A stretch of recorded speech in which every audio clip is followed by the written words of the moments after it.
नमस्कार, स्वागत है आपका जी बिजनेस में। मैं हूं दीपक डोभाल। आप देख रहे हैं आपकी खबर आपका फायदा।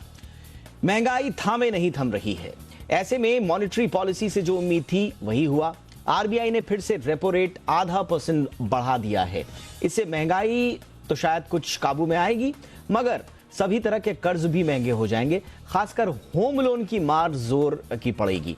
आज हम मॉनेटरी पॉलिसी से आम कंज्यूमर की जेब पर पड़ने वाले असर पर चर्चा करेंगे।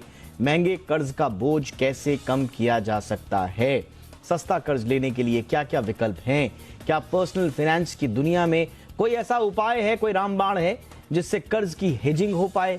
चर्चा करेंगे बेहद खास मेहमानों के साथ। हमारे साथ हैं बलदेव प्रकाश जी, जो कि एमडी एंड सीईओ हैं JNK बैंक के। बलदेव जी, बहुत बहुत स्वागत है सर आपका हमारे शो पर। हमारे साथ हैं फिरोज अजीज साहब, जो कि डिप्टी सीईओ हैं आनंद राठी के। फिरोज जी, आपका भी बहुत बहुत स्वागत है। और हमारे साथ हैं हर्षवर्धन पटौदिया साहब, जो कि प्रेसिडेंट हैं क्रेडाई के। हर्षवर्धन जी, आपका भी बहुत बहुत स्वागत है। फिरोज जी, अब आपके पास आना चाहूंगा। अब जैसा मैं आपको सर बता रहा था कि 25 लाख के 20 साल के लोन पर EMI 3000 बढ़ चुकी है। अब स्वाभाविक रूप से जैसा बलदेव सर ने भी बताया कि पास ऑन तो होंगे, बहुत जल्दी हो जाएंगे, बहुत देर में होंगे, ये कहना बड़ा मुश्किल है। अलग अलग जो कमिटीज हैं वो फैसला करेंगी बैंक्स की, बट होंगे पास ऑन। क्या कोई तरीका है इस बोझ को कम किया जा सके, या कोई इन्वेस्टमेंट टूल है जिससे हम ये जो बोझ है इसकी हेजिंग कर पाए? जी दीपक जी, नमस्कार। आई थिंक डेफिनेटली है। देखिए, अगर होम लोन है तो उसका एक जरिया ये है कि आप होम लोन एक नॉर्मल टर्म लोन जैसा ना लें। होम क्रेडिट अकाउंट्स होते हैं उसमें, उसका प्रयोग करें। होम क्रेडिट अकाउंट का ये मतलब है कि जिस दिन आपके पास पैसे होते हैं सेविंग्स अकाउंट में, वो ऑटोमेटिकली आपके होम लोन की जो ब्याज दरें हैं उतने दिनों के लिए कम कर देते हैं। तो काफी सारी MNC banks specially home loan पे होम क्रेडिट अकाउंट्स देती हैं। अगर समझिए मेरा 25 लाख का लोन चल रहा है और मेरे सेविंग्स अकाउंट में 3 लाख रुपए आए हुए हैं। वो 3 लाख रुपए अगर मैं होम क्रेडिट अकाउंट में डाल दूं 10 दिन के लिए, तो उस 10 दिन का ब्याज 3 लाख पे नहीं लगेगा। तो इसकी वजह से जो आपके जो पैसे बचेंगे वो 3000 से कहीं ज्यादा हो सकते हैं। मंथली EMI की जो बोझ बढ़ी है। So that's point one. Point two, आप कभी भी अगर होम लोन या कोई भी लोन लेते हैं तो जो क्लोजर चार्ज होता है उसको बारीकी से देखें, क्योंकि बैंकों को भी एडवांस देना है। और जैसे ब्याज दरें बढ़ती हैं, एडवांसेस की डिमांड्स और लोन क्रेडिट डिमांड कम होती है, तो कंपटीशन काफी होता है। तो आपके पास वो जरूर होना चाहिए कि आप नेगोशिएट करके दूसरी बैंक के पास जा सके। That's point two. Point three, investment के तौर पे आपके जो डिपॉजिट रेट्स हैं वो काफी बार नहीं बढ़े थे लास्ट 2 साल में। तो वो अब बढ़ने की गुंजाइश है, तो डिपॉजिट रेट में थोड़ी कमाई ज्यादा हो सकती है। स्पेशली GSEC में जो यील्ड्स हैं, आप अगर कोई 5 साल का डेट फंड लेते हैं तो उसमें ऑलमोस्ट 6.5% पोस्ट टैक्स मिल सकता है आपको, गवर्नमेंट को ब्याज पे पैसे देके। IDFC guild fund 2027 for example मैं बोल रहा हूँ, 6.5% पोस्ट टैक्स। तो डेट में आपको ब्याज भी ज्यादा मिलेगा, थोड़ा सा लोन पे इंटरेस्ट ज्यादा भरना पड़ेगा। अगर आप थोड़े ज्यादा स्मार्ट हैं नेगोशिएशन और होम क्रेडिट अकाउंट्स को यूज करने में, तो ये जो इम्पैक्ट आया है लास्ट 2 साल में, जो डिस्काउंट मिला था कोविड के बाद, जो डिस्काउंट निकाल दिया गया है, उसका आप डेफिनेटली एक कॉम्पनसेशन अपने स्ट्रेटेजिकली आप इवेट कर सकते हैं। एब्सोल्युटली। तो ये फिरोज जी ने बताया कि कैसे आप ये जो बोझ आपका आया है इसे कम कर सकते हैं। फिरोज जी, आपके पास आना चाहूंगा। ओवरऑल अगर आप सिचुएशन देखें इस वक्त पर्सनल फाइनेंस की और इन्वेस्टमेंट्स की, अभी भी अनसर्टेनिटीज बहुत हैं। क्या कब हो जाएगा, और इंटरनेशनली तो आप देखिए किसी को समझ में नहीं आ रहा है किसी भी देश को कि कैसे इन्फ्लेशन को काबू में किया जा सके। लगातार बढ़ रही हैं। ऐसे में पूरा जियोपॉलिटिकल सिचुएशन और हमारी घरेलू जो डेवलपमेंट्स हो रही हैं उनको देखते हुए एक आम आदमी के लिए अपने फाइनेंस को मैनेज करने के लिए इस वक्त सबसे बढ़िया स्ट्रैटेजी क्या होगी?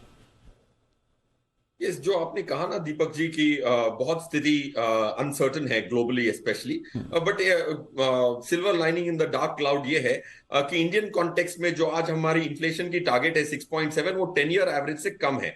तो इंडिया के लिए बड़ा शॉक नहीं है। डेवलप्ड इकोनॉमीज ने ऐसी इन्फ्लेशन 30-40 साल तक नहीं देखी थी। तो उनका जो रिएक्शन है उनके सेंट्रल बैंक्स का काफी नी जर्क है, काफी अनचार्टेड टेरिटरी में जा रहे हैं। तो हमारे इंडिया के लिए उनका स्पिल ओवर इफेक्ट ये है कि फेड अगर मार्च तक ब्याज दरें बढ़ाती है तो आरबीआई को भी शायद उनको फॉलो करना पड़ेगा, क्योंकि ग्लोबल को इग्नोर नहीं कर सकते डोमेस्टिक फैक्टर्स को कंसिडर करते हुए। That's point one. अब आते हैं आपके प्रश्न पे कि क्या रणनीति होनी चाहिए ताकि कोई अपनी अच्छी खासी स्ट्रेटजी बना सके। देखिए क्या होता है कि इक्विटी मार्केट हमेशा कारण ढूंढती है करेक्शन के लिए, और ये जो इन्फ्लेशन का कारण है उसकी वजह से, और जो बाकी दो भी प्रॉब्लम आए हैं कोविड के बाद, यूक्रेन की वॉर, उसकी वजह से एक दबदबा सा है इक्विटी मार्केट में। तो एक नए निवेशक के लिए बहुत अच्छा मौका है अपनी इक्विटी पोर्टफोलियो बिल्ड करने का। काफी सारे स्टॉक्स महंगे भी हैं, काफी सारे स्टॉक सस्ते भी हैं। म्यूचुअल फंड स्पेशली एक बास्केट ऑफ स्टॉक्स होते हैं, तो उनकी जो एनएवीज हैं लास्ट एक साल से नेगेटिव जोन में भी हैं। तो ये अच्छा मौका है कि आप अपनी इक्विटी पोर्टफोलियो को बिल्ड करें, क्योंकि मार्केट की एक बर्ताव है कि लास्ट 21 साल का डेटा हमने देखा कि हर साल 14% ऊपर से नीचे गिरती है, पीक से ट्रफ तक गिरती है। तो ये गिरावट का फायदा उठाएं, पॉइंट वन। ब्याज दरों की इंक्रीज का फायदा उठाएं, point two. Tax efficient instruments को आपको हमेशा कंसिडर करना पड़ेगा। आप एफडी करेंगे तो 30% की टैक्स लग जानी है अगर आप हाईएस्ट टैक्स ब्रैकेट में हैं। अगर डेट फंड करते हैं तो आपको 10% की टैक्स आफ्टर इंडेक्सेशन 20 को 10 ऑलमोस्ट हो जाता है। तो आपको टैक्स एफिशिएंसी को नहीं छोड़ना है, क्योंकि वो एक फ्री लंच माना जाता है। That's point three. Point four, आपको अपने एसेट एलोकेशन को इक्विटी की तरफ स्क्यू रखना है 60% 70% लंबी अवधि के पैसे के लिए। अगर ये 4 पॉइंट आप कर लेते हैं तो एफडी से दुगना रिटर्न कमाने की 5 ईयर होल्डिंग पीरियड पे काफी अच्छी संभावना है। तो अच्छे स्कीम्स को चूज करके अपना पोर्टफोलियो बनाएं, इक्विटी में एलोकेशन ज्यादा बढ़ाएं। 17,000 की लेवल है आज भी। एक साल पहले अक्टूबर में 18,400 की लेवल थी 17 अक्टूबर 2021 को। तो एक साल का टाइम करेक्शन, 10% की मार्केट करेक्शन अप्रोक्सीमेटली आपको मिल चुकी है। अभी भी अगर आप इक्विटी में डर रहे हैं, घबरा रहे हैं, तो बिल्कुल ना घबराएं। लॉन्ग टर्म में इक्विटी आपको अच्छी रिटर्न दे देता है। माना कि 6 महीने नेगेटिव रिटर्न भी देखने को मिल सकती है, but that's the part of the game. Absolutely, यानी कि लॉन्ग टर्म के नज़रिए से आप अपने फाइनेंशियल जो स्ट्रैटेजी है वो बनाएं। फिरोज भाई, अब सवाल ये है कि नया घर खरीदने वालों का एक सवाल ये भी रहता है कि अभी नया लोन लेने वालों को आप क्या सलाह देंगे? फिक्स्ड रेट होम लोन लेना ठीक रहेगा, या फिर बाजार भरोसे रहें, ऑप्टिमिस्टिक रहें और जाएं उस दूसरे प्रकार के लोन के लिए? दीपक जी, फिक्स्ड लोन जो मिलता है वो 2-3 साल के लिए फिक्स्ड रहता है। ज्यादातर लोन की टेन्योर्स जो होती हैं, अगर 15 साल 20 साल का लोन लेते हैं, उसमें से 10% 20% समय, 15% समय से ज्यादा फिक्स्ड नहीं रहता है। और फिक्स्ड रेट थोड़ा ज्यादा ही रहता है फ्लोटिंग से। तो अगर फिक्स्ड रेट आपका 50 पैसे से ज्यादा है देना पड़ रहा है फिक्स्ड करने के लिए, तो आप फ्लोटिंग से ही बेहतर हैं मेरे हिसाब से। क्योंकि अगर आपका लोन दर 7.5% है होम लोन का, और अगर आप फिक्स कराना जा रहे हैं और आपको 8.25 देना पड़ रहा है, तो आप पहले ही जेब से 75 पैसे ज्यादा दे रहे हैं, तो आप फ्लोटिंग में ही ठीक है। क्योंकि वो 75 पैसे देने के बावजूद 3 साल बाद आपको मार्केट के भरोसे ही रहना है।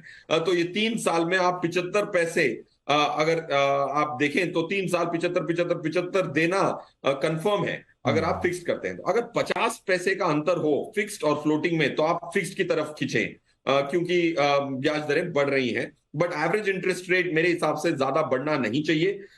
3 साल पहले, जैसे बलदेव जी ने भी कहा कि रेपो रेट 6% था कोविड के पहले, आज भी 5.9% है। माना कि 4.44 भी हो चुका है, फिर वहां से बढ़ के 5.9 है। तो आज हम नॉर्मल इंटरेस्ट रेट पे आए।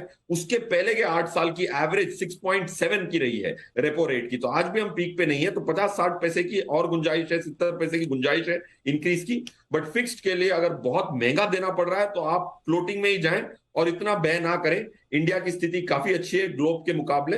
ये थोड़ा सा 3-6 महीने का आपको वॉलेटिलिटी बेयर करनी पड़ेगी, but I think it will come down reasonably well. Alright, Firoz ji बहुत बहुत शुक्रिया सर। तो आपकी खबर आपका फायदा में इतना ही। इजाजत दें, नमस्कार।